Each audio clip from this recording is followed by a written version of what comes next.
Something all women have to do, and that's get a yearly checkup with their gynecologist. But what type of questions should you ask? Well, Dr. Roz is here to help us on tips for women in their 20s, 30s, 40s, and 50s. How are you? Wonderful, great. Your heart probably dropped when you thought you were going to do a makeup segment, huh? I could probably use some tips. You know, we can all use tips. And that's one thing you get when you go to your gynecologist is, tips, questions and concerns that you may have. It's more than just going in and having a pap smear. That's the time, like in your 20s, good questions to ask, like, why are my periods painful? Right. My periods are irregular. What's the best birth control to go on? And so there's a lot of different things to cover when you come for your gynecologist exam. In your 30s, your issues may be different. The pain with your periods is associated with endometriosis, and now you're trying to get pregnant and you can't. So there's a lot of different tips or things that we address with patients. It's not all about getting your pap smear. And don't be scared to ask questions. Oh, absolutely. I mean, that's what we're there for. And most patients are not. They bring up things to their gynecologist they may not bring up to anyone else. And we have a lot of great conversations in the room. So it's a wonderful time to just even things that you're not concerned about or even think it is a concern, we actually are able to pull things out of patients and help to guide them in the right direction. One of the common things in your 40s, we talked about 20s, and your 30s is like endometriosis. Is that an issue? I mean, there's so many other things.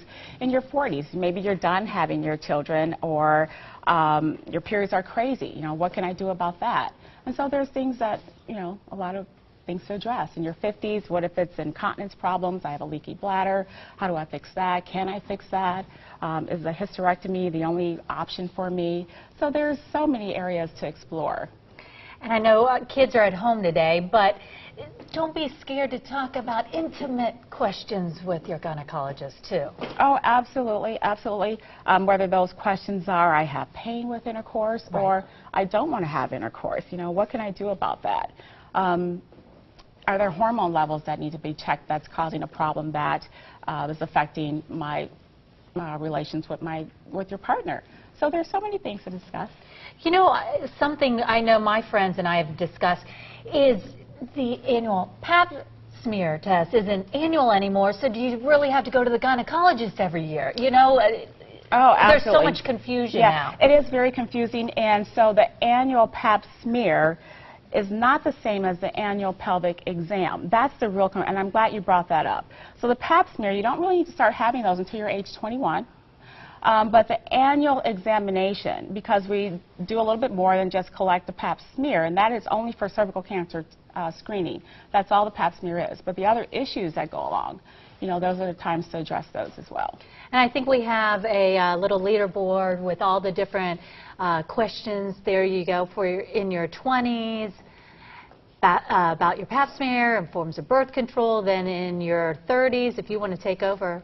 Well, in your 30s, are you having pain with intercourse? Maybe you're not having orgasms with intercourse. These are things that you can be discussed with your gynecologist as well.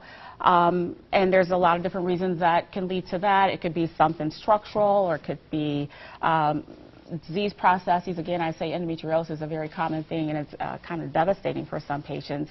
In your 40s, again, it's like I'm tired of my periods. There's things you can do, like an endometrial ablation in the office, or something I call my 10-minute tubal ligation that's done in the office, where if you don't want to have any more babies, it's a permanent way to end that without going to the operating room as well. Mm-hmm. And then in 50s? In your 50s, again, hormone issues are a concern. Weight, it seems like weight is an issue, in every decade. My 20s, 30s, 40s, there's always an issue. It always changes. We always want something that's going to help us with our weight loss. Hormones, hot flashes, night sweat, you don't feel like yourself anymore. What is that? It's not always you need an antidepressant or an anxiolytic that you're depressed. It could be a hormonal issue. How do we find you, Dr. Roz? Well, you can go to my website, which is drrozmd.com. And tons of information there and how to get into the office. Thank you so much. Thank you. Go see your gyno.